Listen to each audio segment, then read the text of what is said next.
حضرت سلیمان علیہ السلام کے وزیر کی کہ جنہوں نے پلک جھپکنے سے پہلے تخت لا کر پہنچا دیا تھا۔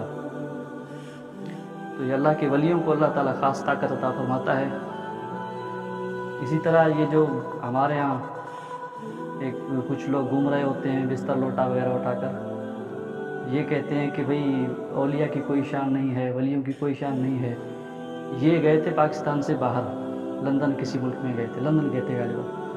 وہاں پر انہوں نے ایک انگریز کو کسی طرح مسلمان بنایا، کلمہ پڑھا دیا اس کو، پھر اس کو اپنے ساتھ لے کر گھوم رہے تھے ہر جگہ۔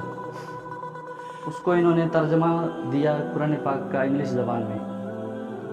وہ قرآن پاک پڑھتا رہا۔ جب وہ سورہ نمل کی اس آیت پہ عاصم بن برقیہ کا واقعہ وہاں پر ہے، ان کی کرامت اللہ تعالیٰ نے بیان کی کہ انہوں نے پلک جھپکنے سے پہلے تخت لے کر آئے۔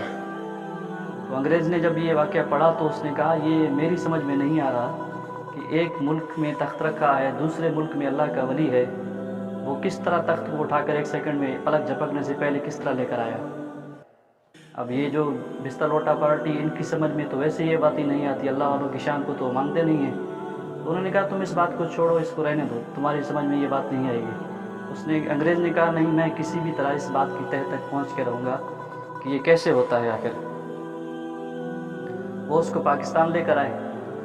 جب پاکستان آئے تو اس کو مختلف شہروں میں لے کر گئے، اپنے مدرسے دکھائے، اپنے مدارس دکھائے، مسجدیں دکھائیں، یہ دیکھو یہاں پر ہم دین کا کام کر رہے ہیں، تو یہ ہو رہا ہے، وہ ہو رہا ہے، وغیرہ وغیرہ۔ اس طرح تبلیغی دورہ کرتے کرتے وہ لاہور پہنچے تو وہاں پر جا رہے تھے تو حضرت داتا علی گنج بخش حجویری علیہ رحمہ کا مزار ہے وہاں پر۔ تو وہاں پر یہ جب پہنچے، وہاں سے گزر رہے تھے تو انگریز نے کہا یہ کیا ہے، یہاں پہ کیا ہو رہا ہے؟ وہ تو علی کی درگاہ ہے، دربار ہے۔ تو انہوں نے کہا کہ نہیں تم اس کو چھوڑو، یہ تمہارے کام کی چیز نہیں ہے، تم آگے چلو۔ اس نے کہا نہیں، مجھے تو یہاں سے بڑی عجیب خوشبو آ رہی ہے، یہاں کوئی تو چیز ہے جس کی طرف جانے سے تم مجھے روک رہے ہو۔ انہوں نے کہا نہیں تم چھوڑو اس بات کو، آگے چلو، یہاں پہ معاذ اللہ شرک ہو رہا ہے، وغیرہ وغیرہ، اس طرح کی انہوں نے باتیں کی۔ انگریز کو وہاں سے آگے لے جانا چاہ رہے تھے، لیکن اس نے کہا نہیں، میں یہاں پہ جا کے دیکھنا چاہتا ہوں یہاں پر کیا ہے، اتنے سارے لوگ آ رہے ہیں، ایک مزار بنا ہوا ہے، اتنا بڑا گنبد ہے، ولی ہے کوئی، کیا ہو رہا ہے یہاں پر، میں جا کے دیکھنا چاہتا ہوں۔ تو انگریز جیسے سیڑھیاں اوپر چڑھنے لگا تو ایک شخص وہاں پر کھڑا تھا، سفید داڑھی تھی اس کی، بزرگ تھا کوئی۔ تو انہوں نے انگریز سے کہا کہ چائے پیو گے؟ انگریز نے کہا ہاں۔ تو انہوں نے اسی ٹائم اس کو ایک کپ چائے کا بھر کے دیا۔ انگریز نے جیسے کپ دیکھا فوراً بے ہوش ہو گیا۔ لوگ پریشان ہو گئے بھی اس کو کیا ہو گیا، اچانک یہ چل پھر رہا تھا ٹھیک ٹھاک آدمی، بے ہوش ہو گیا۔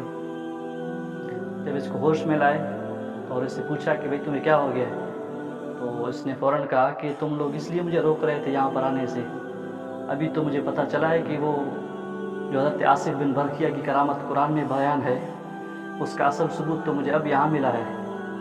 انہوں نے کہا کس طرح؟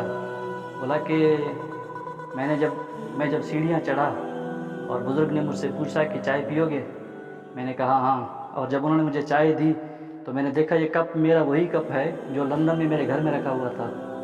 تو میں نے ان سے پوچھا کہ یہ میرا کپ لندن میں رکھا ہوا تھا اور آپ پاکستان میں اس کو کس طرح لے کر آئے ہیں؟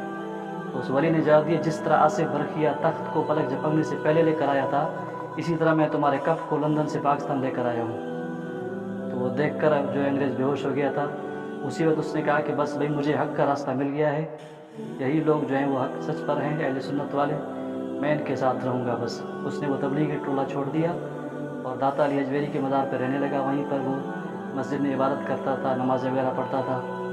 بعد میں اس کا انتقال ہو گیا۔ ابھی بھی وہاں پر داتا علی حجویری علیہ رحمہ کے مزار کے برابر میں نیچے جو سیڑھیوں کی جگہ ہے وہاں پر اس کا مزار بنا ہوا ہے، انگریز کی قبر بنی ہوئی ہے، کیونکہ مسلمان ہو گیا تھا، بعد میں اس کا نام فاروق رکھا گیا تھا۔ آج بھی اس کی قبر وہاں پر موجود ہے، لوگ جاتے ہیں، زیارت کرتے ہیں۔ تو یہ اللہ والوں کی حقانیت، اللہ